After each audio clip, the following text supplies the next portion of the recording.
welcome to your weekly interval. This is the Best Damn Nerd Show. I am your host, microphone alchemist James Kincaid, and with me tonight, executive producer Adam Zika has deigned us all worthy of his presence. Notice everybody else bailed out, but we got you here, Adam.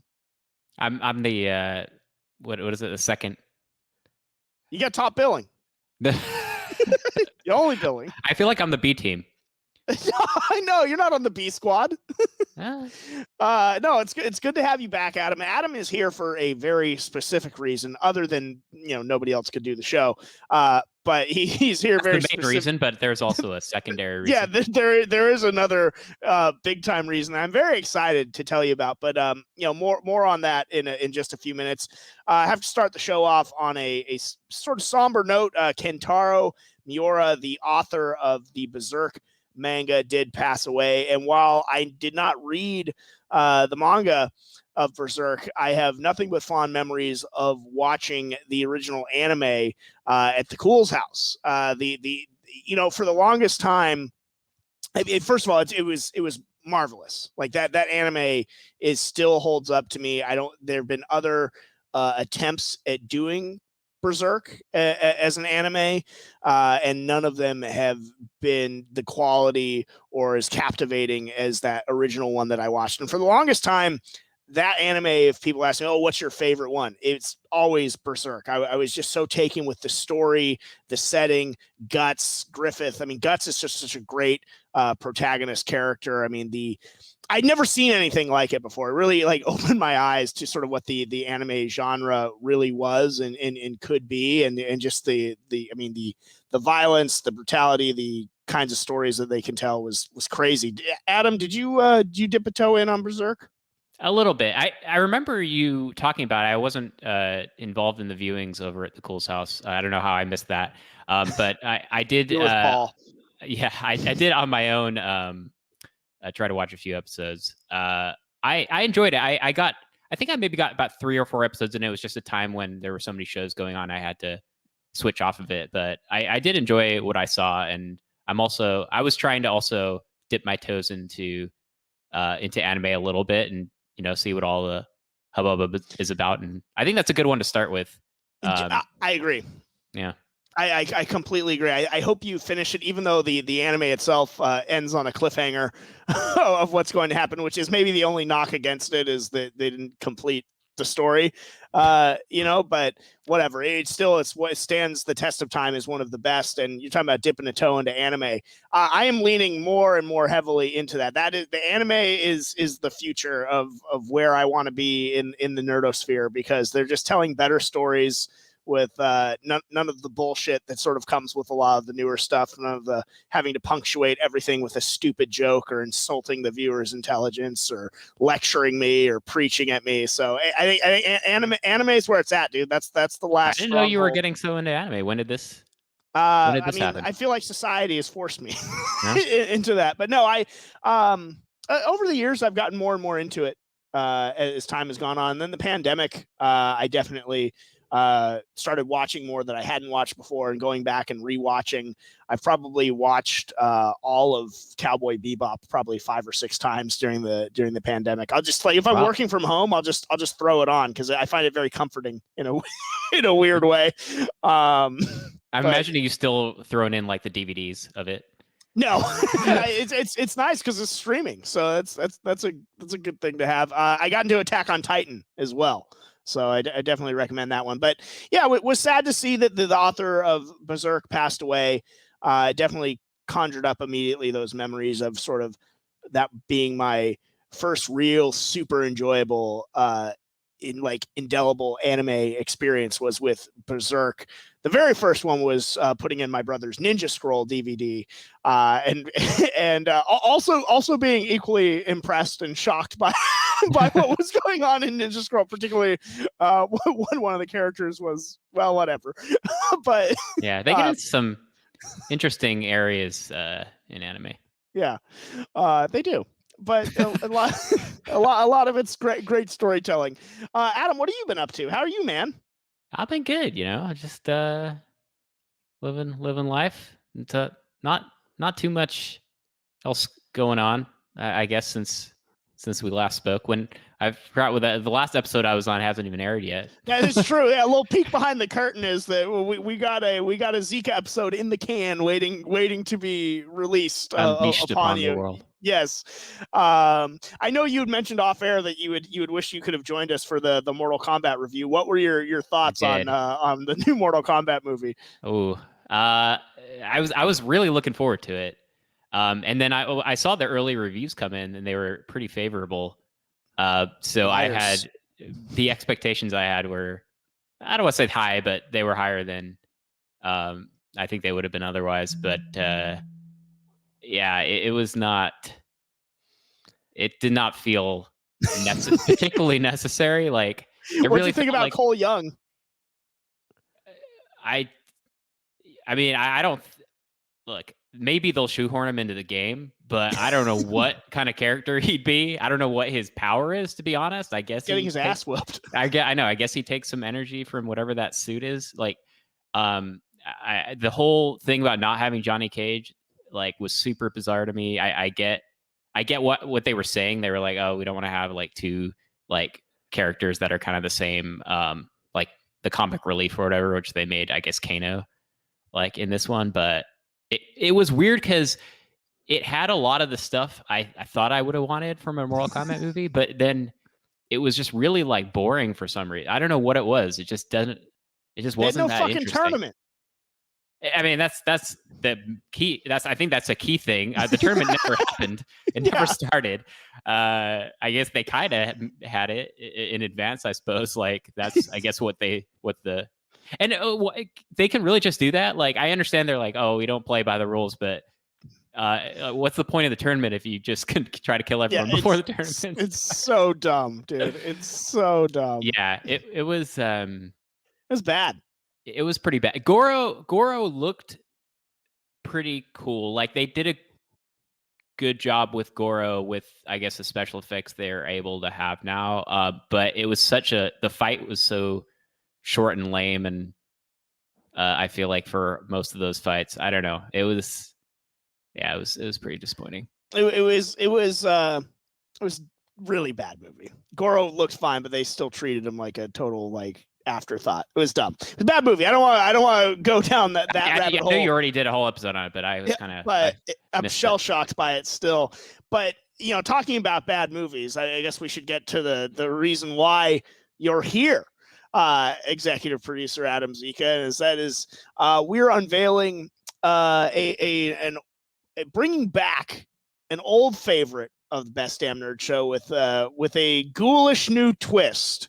We are going to be bringing back movie night to Best Damn Nerd Show. It will exist within the hub of your regular scheduled episodes, but it'll be sort of the main topic du jour of episodes. We're bringing back movie night, but it is Adam Zika Presents Movie Night is what we're leaning heavily into, because your penchant for finding bad films, Adam, and subjecting us to watch them is really an art form. So I wanted to get back to that. Well, I know it's something Chris Davis appreciates. I was bummed he couldn't make it for this, but I'll pick. I want to save some of the finest picks to make sure that when he can make it. I even said on the Discord, and by the way, bestdamnnerdshow.com/Discord, when I alerted the fellas to what was going to be going on, Davis said that he couldn't make it, and I said, Zika's going to get you eventually. it's just a matter of time. We had to sneak in last time. Yes, and he was always so excited to hear that you were there. I do appreciate that. So we'll be bringing back movie nights, and we'll be bringing back your movie night picks as well, which you've just a certain flair for finding. We wanted to sort of ease into it this week, so tell our listeners which movie we're going to be getting into after the break. Well, this is probably one of the better movies I've picked, right? Yeah. Like as I mean. In a way, but in a way it almost makes it worse too. But it does. As I was kind of looking through the list, and we talked about this a little bit. We were like, let's ease into it. Let's not go full bore. We had a few picks that, again, I wanted to save for more of a Chris Davis crowd. We're gonna start with the very well-regarded film Max Payne, which is also why I'm wearing the leather jacket. I had a feeling.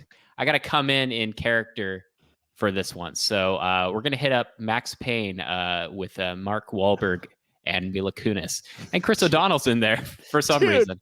Dude. So we bandied about a few options, and you settled on Max Payne. I think it's a good one to start off with, because it's sort of, more approachable than most of your usual fare. Yeah, some people may have already seen it. Yeah, people have heard of it. Yeah, and so you can hear about it. I mean, it's very timely, even though Max Payne hasn't been heard of in years. It is. Well, so the games were very well regarded, and we'll talk a little bit about that too, because I know you and I share a history with Max Payne, the video games, which is another reason why I'm glad that we're doing this one, and it's you and I two-manning it, because that was very much so our Max Payne experience together as well.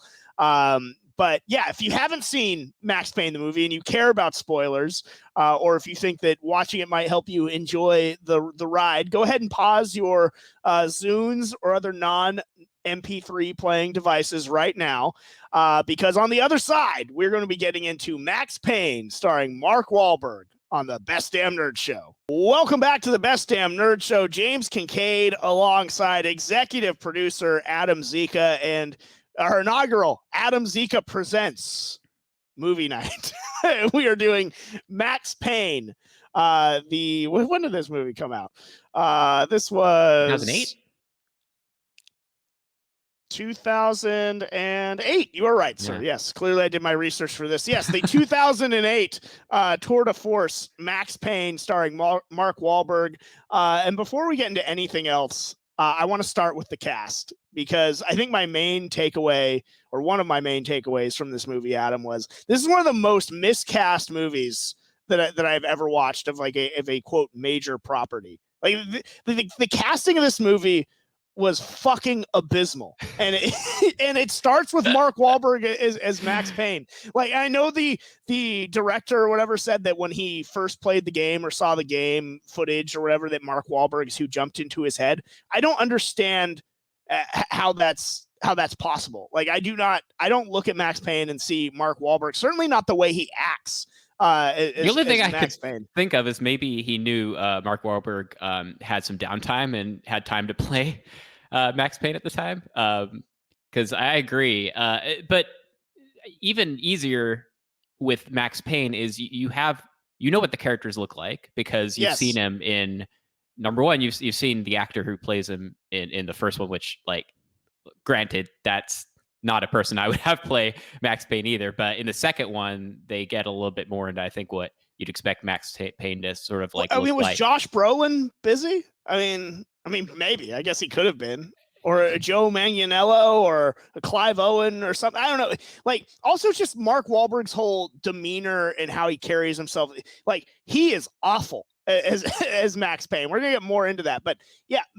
Mark Wahlberg, in my opinion, was not the right choice for Max Payne.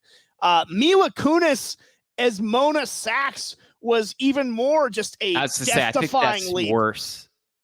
Yeah, even worse. Yeah, was that. Well, nothing about her was believable, right? Yes. Like, there's no way you're believing she's some sort of assassin. It's just not. Like, no, that's not. Like Mila Kunis. And look, I don't have anything against Mila Kunis or Mark Wahlberg. I think they've been in some good movies. I think if they have the right script and stuff, but you could have elevated this, I think, a bit if you would have picked a few people who make maybe even the tiniest bit more sense in, like, the characters. Yeah. I'm so glad. There's nothing believable about Mila Kunis as Mona Sachs. Like, it's just right from the word go, completely taken out of it when she shows up. And I like Mila Kunis, and I do like Mark Wahlberg as well, but they were so wrong for their respective parts. Like, just watch any scene with Mila Kunis in this movie and tell me that you buy anything that she's doing, right down to her speaking Russian, which I actually think she does in real life, but I didn't even believe that. So it's just atrocious. I think the best cast person in this movie was that chick that gets killed in the beginning of it. She was the most believable part. Beau Bridges as BB Hensley, spoiler alert, the main villain of this movie, ex-partner of Max Payne's father. So you're casting Jerry O'Connell's racist dad from Jerry Maguire as the main villain of this movie, and the guy that supposedly was able to dart out of Max Payne's house fast enough to avoid being caught after his wife and baby were murdered. This guy is another, just like, he's a fine character actor, but he's your main bad. This guy, yeah, we can do better than this. Okay, and then like Chris O'Donnell. Fine, it's cool. Like, he's back, kind of, for that, whatever that short period of time he was. Honestly, he was one of the better performances in the movie, I thought. I mean, he was, but he didn't have to. There was no real character for him to play. I don't think his character was in the game, right? So you had BB was in the game, Mona Sachs was in the game. I don't the Thurn or whatever, the head woman. Yes, who heads up. She's in the game. I don't think he's in the game. So, like, you didn't even have to have somebody to do that. For some reason, it just, I don't know, like, I don't know what it was. It just took me out. Like, I think seeing Chris O'Donnell in anything now just takes me out of things, because I'm like, oh, that's Chris O'Donnell. I don't think about a character anymore. I just think, oh, that's Chris O'Donnell. And I feel like I haven't seen him in a movie in a really long time. How about Ludacris as Jim Rivera, who is from the game? That was another one. There's like, what are we doing? Oddly, I will say Ludacris had some of the better like scenes. I don't know why. Like, none of it was good, but it was like after I first was like, oh, that's Ludacris. That Ludacris is in this. Yeah, it was. Yeah, so I was gonna say, which are you saying right now? Yeah, it didn't. It was fine. I mean, his character, he had such a little really part to play in it that it didn't matter. But I don't know. The cast, it was just a bizarre, all around, just a very bizarre cast. It was awful. Like again, one of the main takeaways from this movie is just, dude, what an just atrociously cast movie. Didn't believe any of them other than the girl that got killed towards the beginning of the movie. I believe that. She's a smoke too. So, but we watched the unrated version. I don't know if you want to get. Ooh. I don't know if you want to get into this right now. So, years ago, I watched this movie, but I didn't retain anything about it. I remember thinking it was crap, but I didn't remember it. And then you mentioned that the unrated version is out there, so I was like, let's give this a watch. So, what are the differences between the unrated version and the what? I guess PG-13 version? The PG. So I actually forgot that this movie was PG-13. Like, I also saw it back in the day, and that's the other thing, right? Is like, Max Payne is not a PG-13. You do not make a PG-13 Max Payne, right? Like, it we can hark back to Mortal Kombat, right? Where, there was a PG-13 Mortal Kombat actually that, like, oddly worked for what it was, I feel. But with Max Payne, like, just go all in, I think, if you're gonna do this movie, right? So the unrated version, which is really, I remember back then, it's a way for you to sell more DVDs, right? Like, it comes out and nobody wanted to watch that again, I'm sure. Or maybe even for the first time, you slap unrated on it, people are like, okay, like, I'll check that out. That's probably pretty cool. I did look at some of the differences. Most of it basically was they add the digital blood splatter, which is kind of the usual thing for, I assume it's digital blood splatter, because they usually don't like do a ton of the practical stuff. It's just more expensive, right? So they just add some digital blood splatter to scenes, like when he's beating up, Chris O'Donnell. You see some the blood splatters. A few more bullet holes just have larger. The bullet holes are slightly larger. Like, nothing other than that. Just like the very basic stuff which you've seen in like all sorts of other unrated movies that come out as PG-13. Because when they make it, like, they do have a rating in mind generally. They're not just like, I'm gonna do it whatever, and if I have to absolutely cut this down to PG-13, I will. Right? Like you kind of have to go in with something in mind. So there's only so much you're going to be able to see from an unrated version, and it's barely any differences. And in some ways, it's worse. I saw some of the differences, and it's like they make some scenes longer, which are boring, and they make some scenes shorter, which were actually probably, showed more of the story in the first one. So they made it worse too somehow in some cases. Yeah, I didn't remember very much of when I watched it the first time through, but I didn't see anything that felt very unrated or anything about it. Like, I mean, you could already tell right off the bat, right? Because you're with the Natasha, right? The Natasha character. When she's, I thought of you too. It's like, this is the dead giveaway, right? It's like somebody doesn't want to do a nude scene. Yeah, she's taking the dress off and immediately in the bed covering up, and it's like, yeah, look, it's like the opposite of Halle Berry from Swordfish. Right. It's like right. That was absolutely pointless. Yeah. But you already know for an unrated version what you're getting into when none of those scenes change because they didn't film those scenes. Obviously, they wouldn't have. So I always find that to be funny.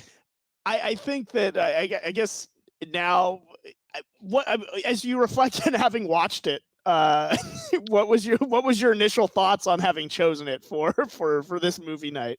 I'm glad I did, because I wasn't, I was. The thing you always have to watch out for with bad movies is the self-awareness factor, right? Mm-hmm. And like, this maybe was a movie that even should have been more self-aware than it was. But it really felt like they genuinely were trying to capture the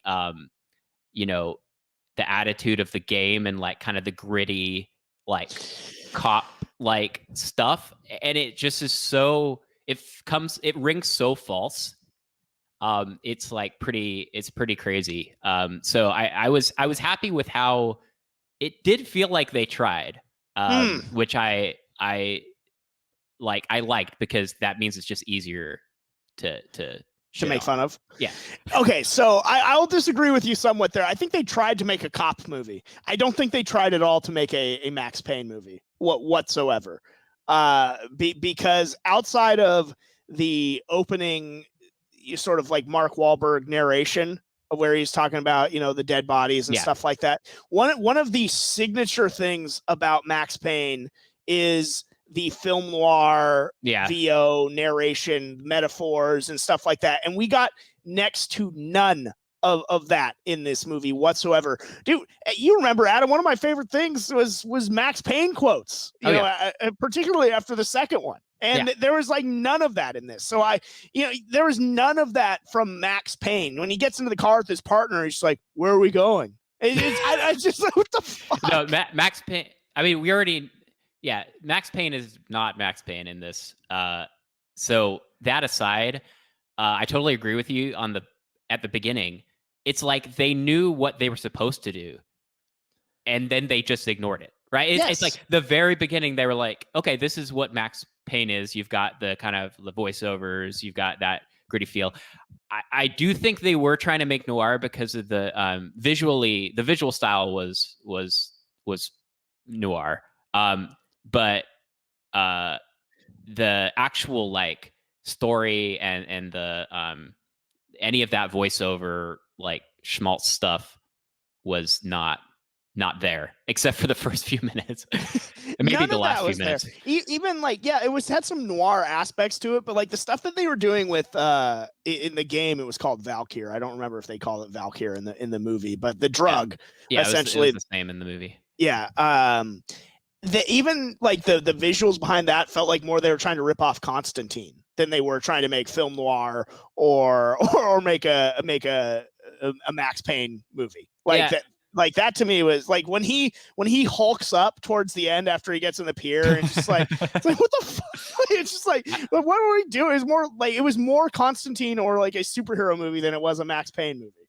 Yeah, I don't know what order you want to go in terms of the movie. I have a few thoughts though on what you just said. So go ahead. As far as Constantine goes, it's a really good observation because, Constantine, the movie Constantine, was I think was directed by somebody who directed music videos, right? And so everyone was like, okay, visually it looks like a music video, and like that's exactly what it feels like for Max Payne. Is it feels like they're trying to do a few scenes, like it's all set pieces, right? It's all like here's a scene where it's like you've got the fire around and stuff, and it's because he, well, they take the drugs, he takes the drug, which I want to get to in a moment, for obvious reasons.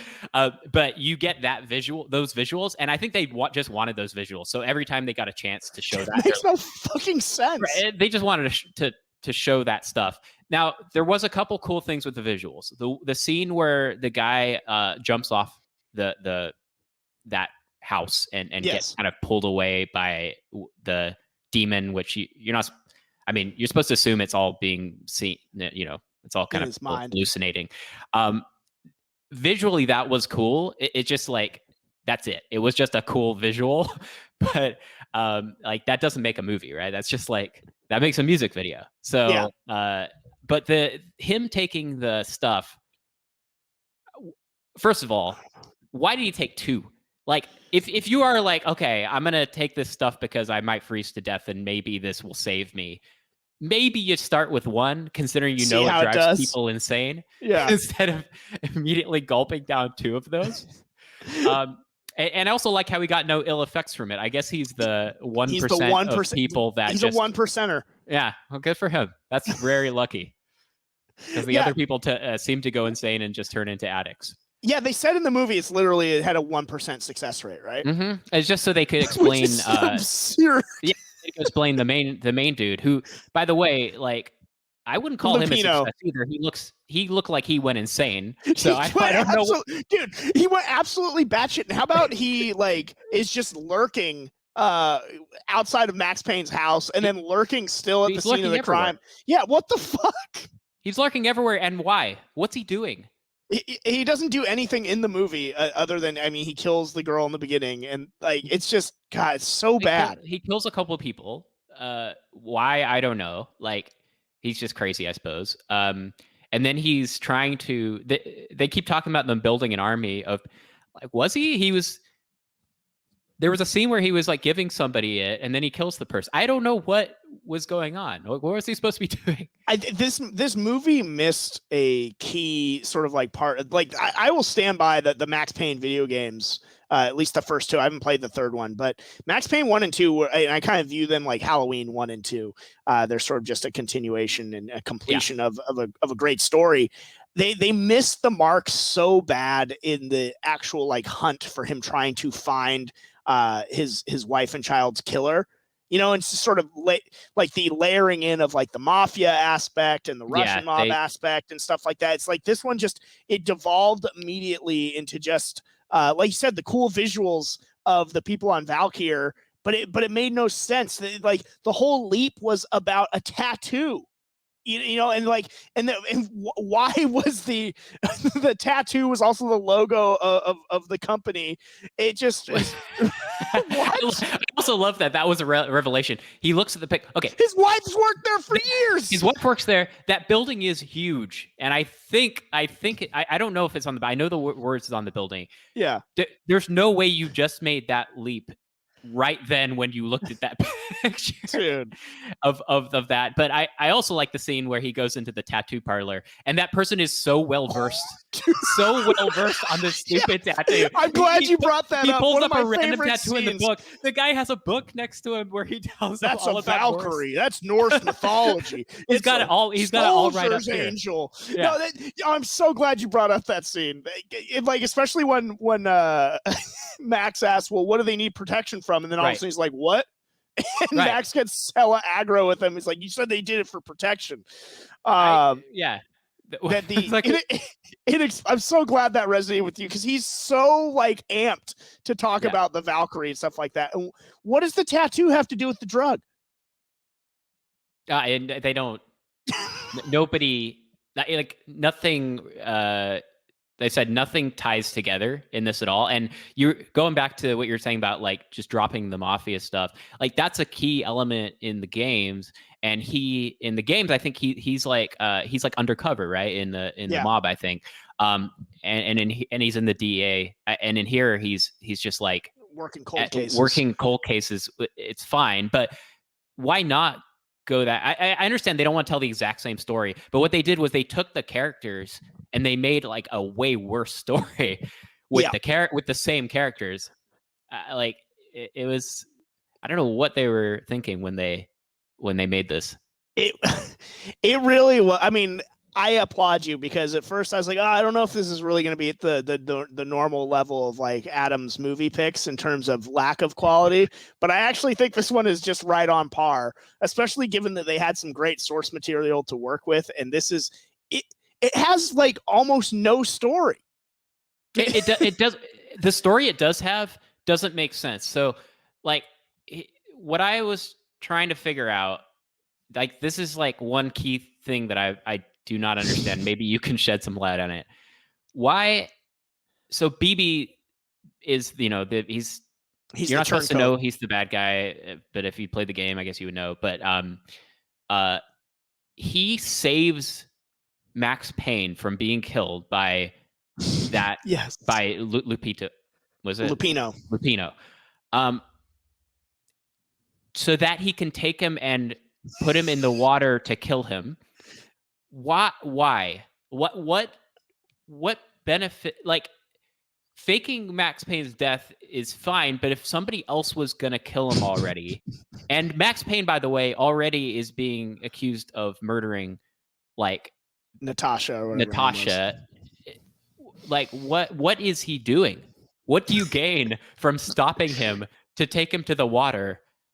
To throw him in the water, which seems like a way riskier way to kill him. Yeah, I'm glad you brought that up as well. It makes zero sense, and also the fact that he's like doing the supervillain explaining himself thing, and he's like, once I realized that I could do this, I should have. Once I killed your wife and realized I had this power to just get away with it, I should have been doing it for years. It's like the flimsiest, most like no motivation. Whatsoever. Awful. And I think my favorite part of the whole thing was, yes, he saved him from being killed by, the main heavy Lupino. Yeah. Yes, he had this terrible sort of explanation for why he killed his wife and why he now sort of is like feels empowered by doing so. That after Max Payne escapes them, they don't wait at all. He's like, he's dead. Immediately. He's probably dead. Immediately.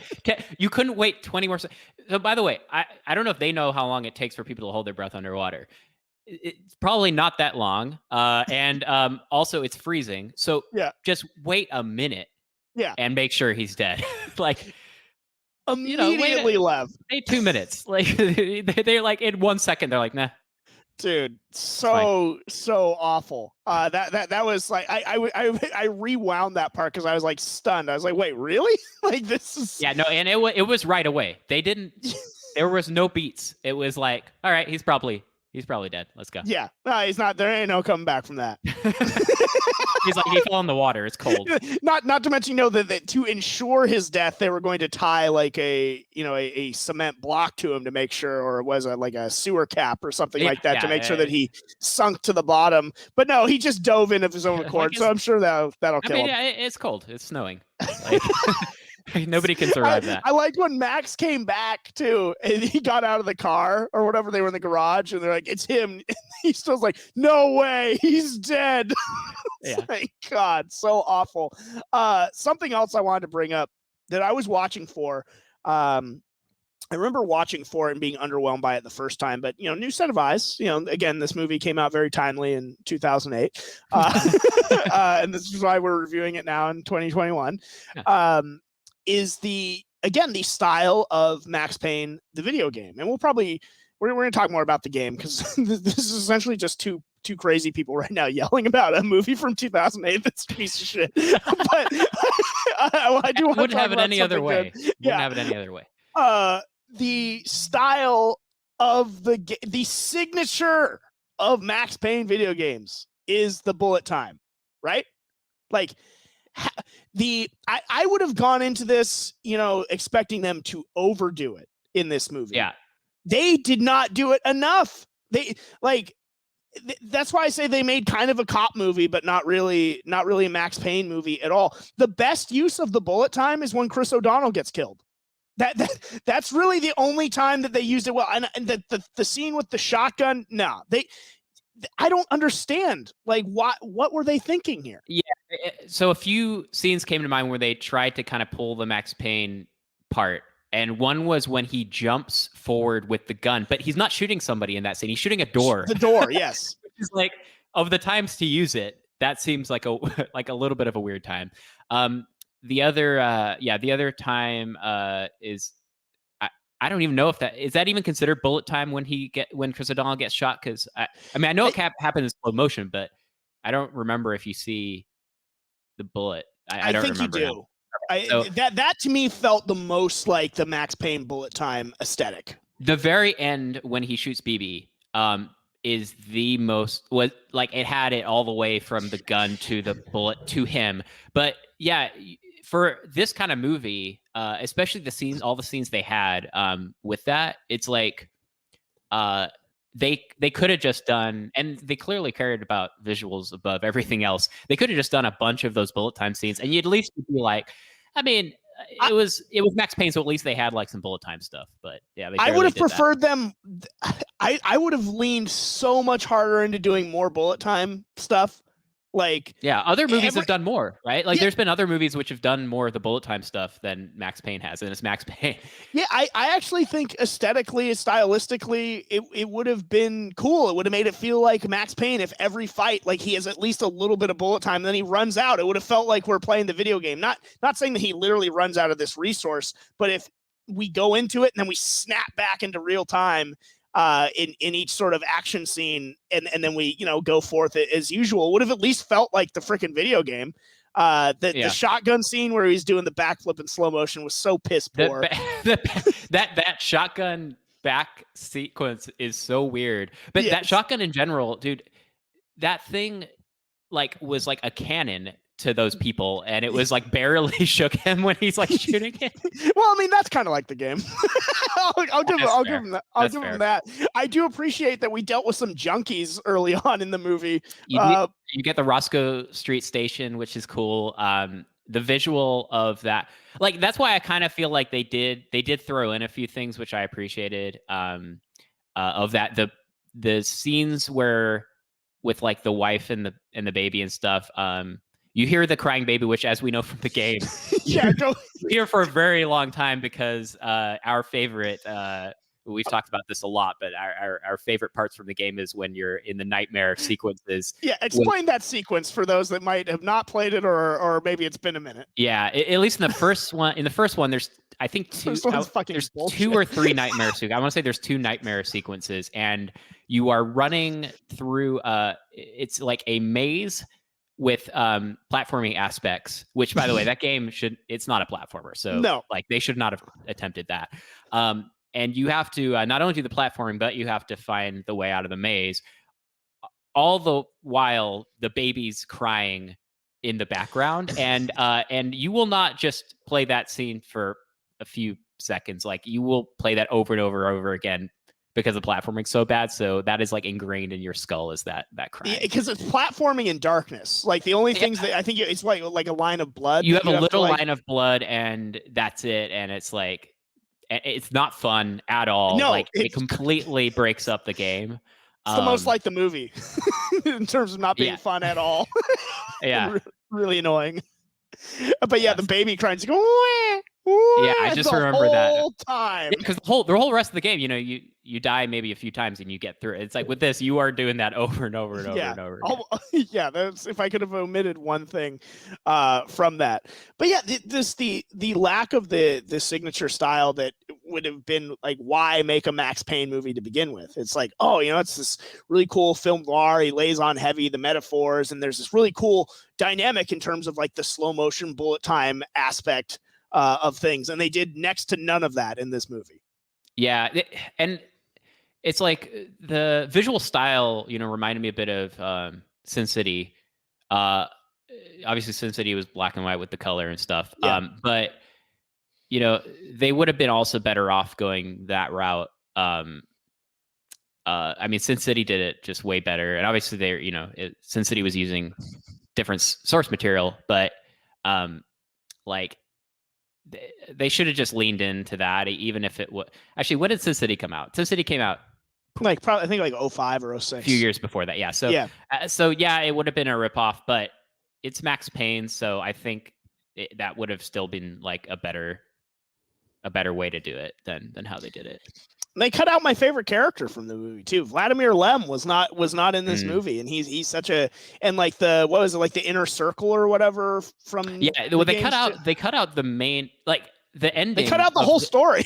They cut out a huge part of why the ending here was so didn't make sense or was like really bad, is that he basically is getting arrested at the end. But in the game, it's like there's the inner circle part of it, which means he's got the protection and stuff if he were to get arrested. So in this, it's just him running around killing some people, and then he gets arrested, and that's the end of the story, right? It's just, and also they didn't even he doesn't get maybe they had a sequel planned, but he doesn't get the reveal with Horn either. That she was in on. He just kills BB. There is a I didn't see it, but I read that there's a post-credit scene with Horn in it, or where they're looking at a magazine of Horn. Basically, like the idea is they're going to go after Horn next, but it doesn't matter. No, obviously. It's really bad stuff. It's some stuff. There's a couple more things I want to get to about it. Its reception. I want to dive into the games, but let's take one more break. On the other side, we'll finish talking about Max Payne on the Best Damn Nerd Show that is existing within Adam Zika Presents Movie Night. Welcome back to the Best Damn Nerd Show on Adam Zika Presents Movie Night. We are continuing on our talk about Max Payne, the 2008 adaptation of the video game. And I wanted to, there's a couple of notes that as I was reading about this movie after having watched it. We're talking about Beau Bridges playing BB Hensley. And this is straight from the Wikipedia. It says Bridges had never heard of the game, but since his children were excited to learn about his role, they convinced him it would be a big movie. Oh, that was a mistake. I'm just wondering about what his relationship is like with his kids after that. Like, what do you say? Like, fuck me on that one. I mean, I don't know how old his kids were at the time, but better than to have anyone star in a video game adaptation, right? Yeah. Like, it's not going to end well usually. Another note that can't be we can't let pass is that this is an award nominated movie. Mark Wahlberg got a Razzie Award nomination for Worst Actor for his performance. But that's well deserved, actually. And wasn't that the same year as The Happening? Yeah, did he actually got double nominated. Yeah, I think he must have split the vote because Mike Myers ended up winning that year for The Love Guru. Ooh, yeah, that was a great year for Mark Wahlberg. With both The Happening and great year for shitty movies. Oh yeah. I can't stress enough how bad Mark Wahlberg was as Max too. He brought none of this signature Max Payne stylings to the role. And I've enjoyed Mark Wahlberg movies, but boy, was he just wasn't Max Payne in this. It was just didn't feel at all like they captured what Max Payne was about. He didn't feel like he was into it either, right? Like I got the sense that you get the sense that when somebody's just going through their lines, and it's like it really felt that like he was literally just reading his lines, like whatever. It's like be angry, be kind of like grumpy, and that's it, right? There's there's nothing behind it. It just felt so it felt so fake. Yeah, by the way, random ass Nelly Furtado played the widow of his slain partner, by the way, too. That I didn't know. Odd little note. And I wanted to bring up again the quotes and like just the overall style that they did not hit on here. So I'm gonna read some of my favorite Max Payne video game quotes, and just sort of to illustrate how little of that we got. This was always my favorite one from the second one. There are no choices, nothing but a straight line. The illusion comes afterwards when you ask, why me and what if? When you look back and see the branches like a pruned bonsai tree or a forked lightning, if you'd done something differently, it wouldn't be you. It would be someone else looking back, asking a different set of questions. And I got to find the things I want quote from Max Payne, because that is, that is also from Max Payne too. The things I want by Max Payne: a smoke, a whiskey, for the sun to shine. I want to sleep to forget, to change the past, my wife and baby girl back, unlimited ammo and a license to kill. Right then, more than anything, I wanted her. I mean, that's just a couple examples of sort of the style and what Max Payne is supposed to be. And we got zilch of that. And we were talking off air about Mila Kunis playing Mona and the relationship with her and Max. Like, what? There's not like zero. Not feeling it. Yeah. Well, yeah, and it's like weird. You all of a sudden. So I mean, she goes from thinking he killed her sister to then her being like, okay, that I guess that didn't happen. And then towards the end, I guess you're supposed to think that she's like into him, or they're like in some sort of, they get along. It just, none of that like built up at all. And she didn't get fake killed in this one either, which is supposed to be like a big deal in the first game, right? Yeah. Fake killed in the first one and then actually killed in the second one. Yes. Yeah. Although apparently with an alternate ending where she doesn't get killed. Where she wakes up. Yeah. But I like the death ending. Yeah. I mean, it's easier if you just don't think of her as the actual Mona Sax from the video game. If you don't try to compare it to the video game, things go a little better in that regard. It was colder than the devil's heart, raining ice pitchforks as if the heavens were ready to fall. I don't know about angels, but it's fear that gives men wings. Like, why couldn't we just have these peppered like, there was just no. You got it at the beginning. That's it. That's a very, very first scene. Bad. Yeah. I don't know, like the graphic novel aspect of the Max Payne games, and like I love in the second one that they make fun of it. And so any other notes about the Max Payne movie, because I want to spend the last few minutes here talking about the greatness of the first two Max Payne games. I need to get this taste out of my mouth. Let's move on to the game. Great. I love in like the second one the fact, first of all, I think it might be as close to turning on faucets galore. Adam Zika, your ideal scenario for any video games is being able to turn on faucets in terms of for realism. But I love the fact that throughout the games you have the Lords and Ladies television series. It's great. I love that. And okay, I don't want to go back to the movie again, but yeah, the movie didn't have any humor, right? Right. Like zero, like as far as I know, it has zero humor.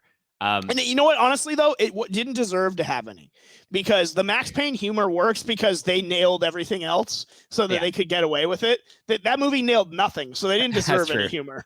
Yeah, the Lords and Ladies TV, basically, you turn on these TVs and there's this ongoing show called Lords and Ladies. And it's just people. It's a precursor to Downton Abbey. Yeah, just people saying, "My lord, my lady."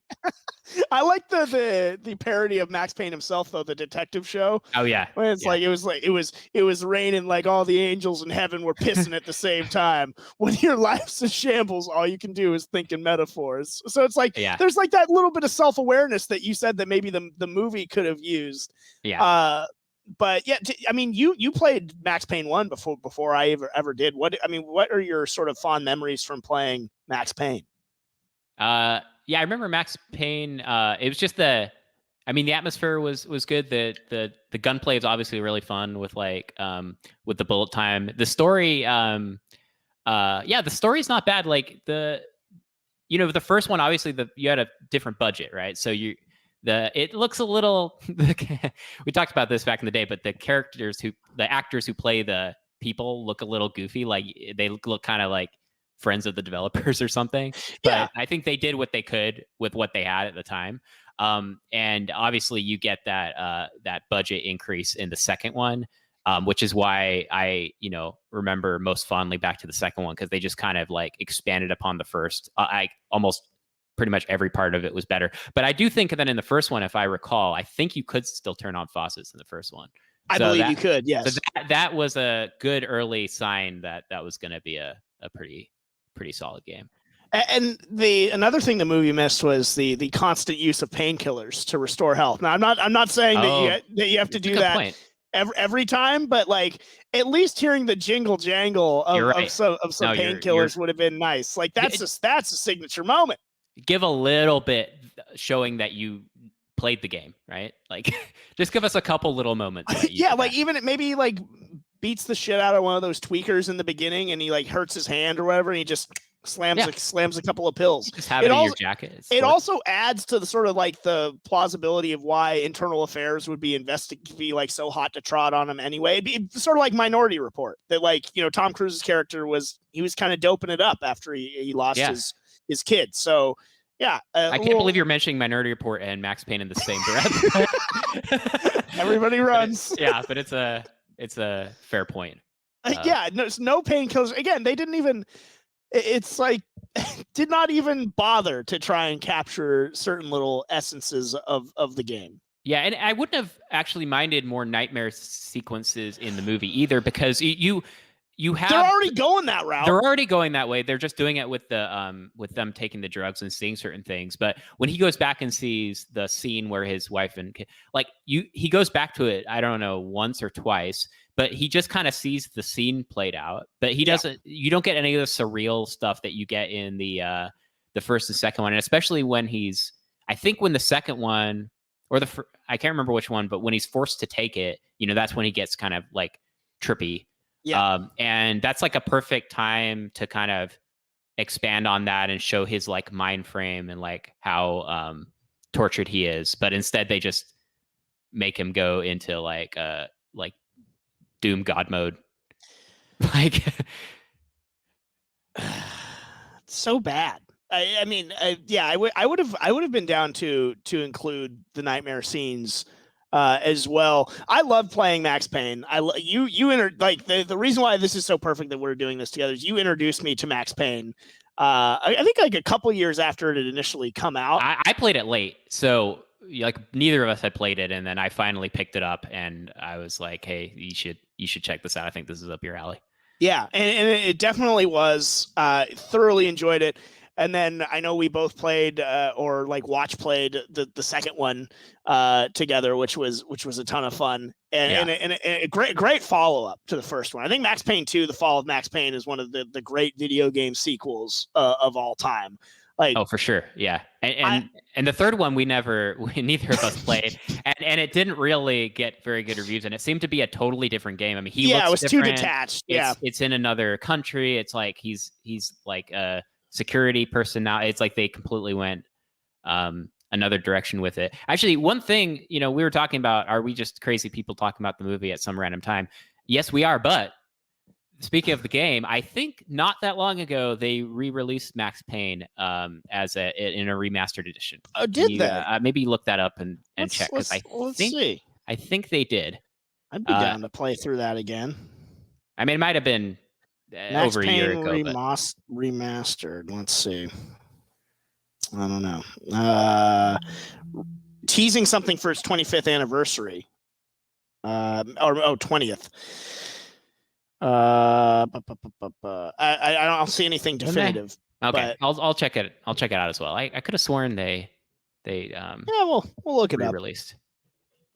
One of the things I can't talk Max Payne without bringing up Poets of the Fall and Late Goodbye, which is like the song that is featured in Max Payne 2: The Fall of Max Payne. It is on my Spotify playlist. I think it will forever be.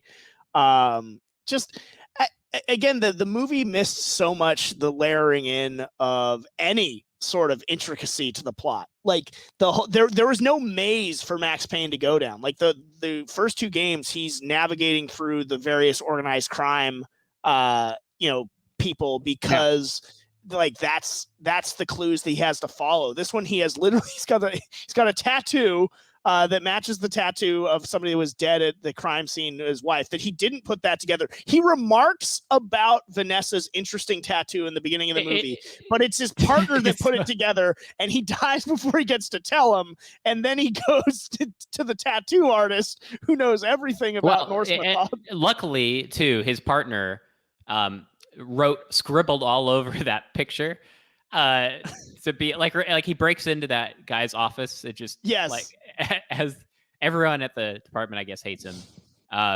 For whatever reason. Which I don't know why, but they do. He goes to that guy's office, which also that guy had a really nice office. Okay, here's the other. Why do all these people have such nice offices and big offices? That dude, the head of BB, the head of security, that guy's office was amazing. There's no way as the head of security you're getting an office like that. He's got like the Scotch setup, which also you probably don't want to have if you're in a security mode. But the picture, it has it circled and it's written a big red marker, like same. It's like same like connected to like Michelle. You know, it's like so dumb, like the whole thing. And the fact that he couldn't put that together himself, it's just so well. So yeah, stupid. and he remarked about Vanessa's tattoo at the beginning of the movie. Like, what are we doing? Also, it just makes no sense. Like, what Aesir is doing. Like, how are they successful if they're trying to create super soldiers with a drug that's only successful 1% of the time?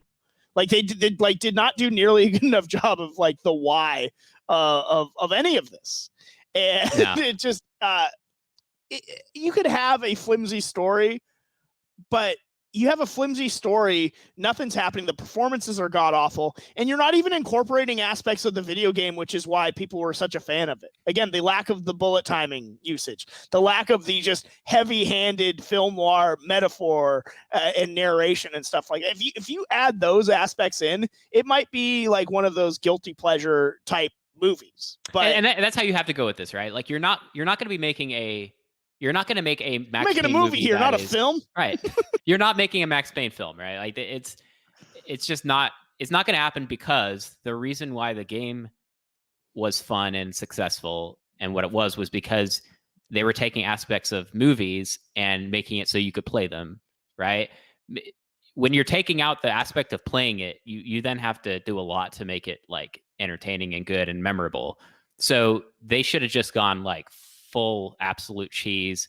They should have made it obviously R-rated and just gone all out on that, gone more Sin City style. Like they did none of that, and we ended up with what we had.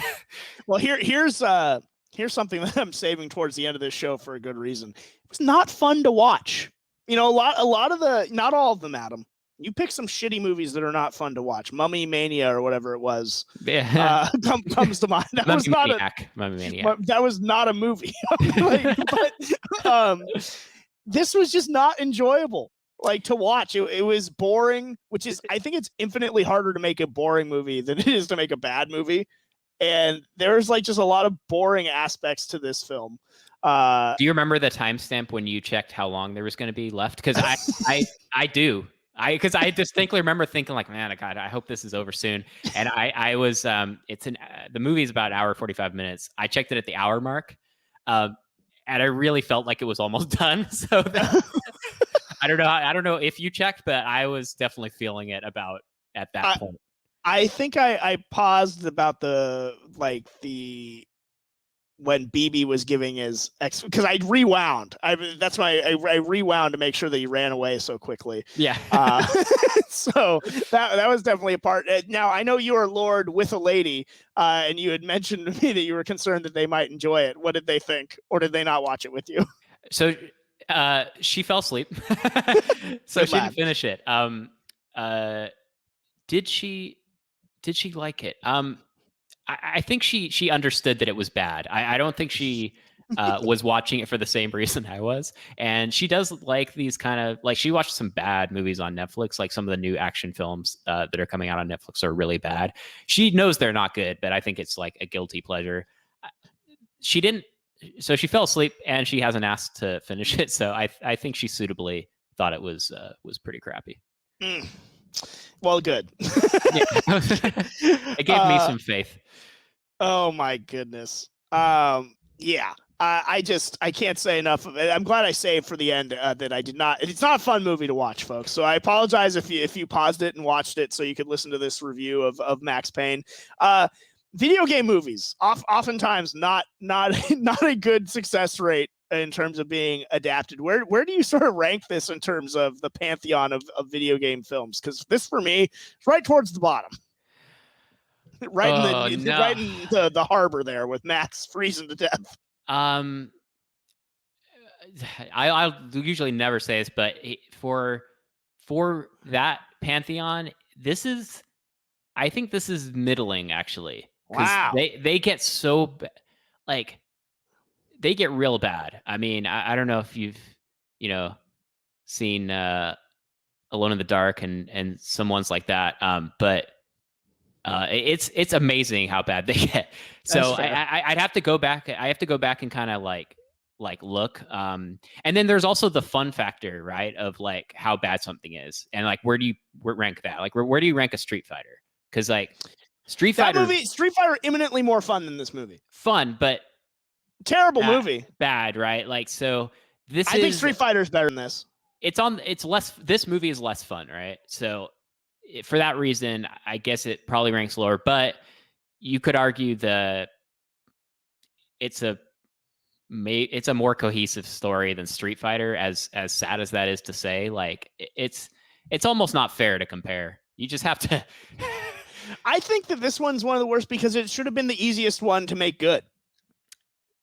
One of the easier ones to make just like a good, like it's a detective film noir drama. It's already a movie, right? Like you've taken like how did you screw this up so bad? I don't know, but they did. It's you know what? Speaking of Street Fighter, it's like it almost is like this like Street Fighter the movie, the game, where it's like how do you mess up a Street Fighter like fighter? And it's like well, you go off of what the original thing kind of was, and this is what this kind of did for the movie, right? It's like it was already a movie, and then they just made it like a hacked like version of itself. I'm gonna have to, I think, go back and see if I can find my old Max Payne and replay it to get the taste of this stink out of my mouth. I mean, so you succeeded, Adam. You did succeed. You picked a truly terrible movie for us to kick off Adam's Eco Presents Movie Night with. I try my best. By the way, I wanted to add one more thing. I didn't know this until I was doing a little bit of research. There is a Max Payne short film from 2017. Really? That's 45 minutes long or 43 minutes long. I don't know. I think it's a fan film. I'm not sure. Maybe it's on like YouTube or something. It's called Max Payne Retribution. I'm curious if this is better than the movie. Because some of these fan films are pretty good. It's a low bar to clear. Right. As we're getting on out of here, what's your rating system, and then what do you give this one, buddy? Well, I just go with the classic stars out of 4. I got to go with my boy Leonard Maltin. Leonard Maltin, who you met. I hope you're doing well. Who you met at Comic-Con. I think we had a great conversation at Comic-Con. Thank you for pointing him out, James, even though I didn't believe you. If you didn't catch up with him, that would have been the end of the friendship. Because I would have woken up every night knowing that truly you did not believe me that I saw Leonard Maltin. Yes, so thank you for that. I never doubt you again when you're saying that Leonard Maltin is in the area. By the way, this movie has 16% on Rotten Tomatoes. That sounds about right. Yeah, I mean, it's got to be 1. Like, assuming I use 1, I got to go with 1.5 out of 4 on this turd. It's out of 4. Okay. Well, I'm giving this a half boosh because mine's out of 5. So. Oh, that's real. That's a 1 out of 10, huh? Is that? I guess so. Yeah. I'm just saying that's going real. I'll give it a boosh then. I'll bump it up to a full boosh. You're gonna have to check your previous. I know. Well, those were the archives are all burned down. That's really sad. Can we bring some? I mean, some of those were wonderful.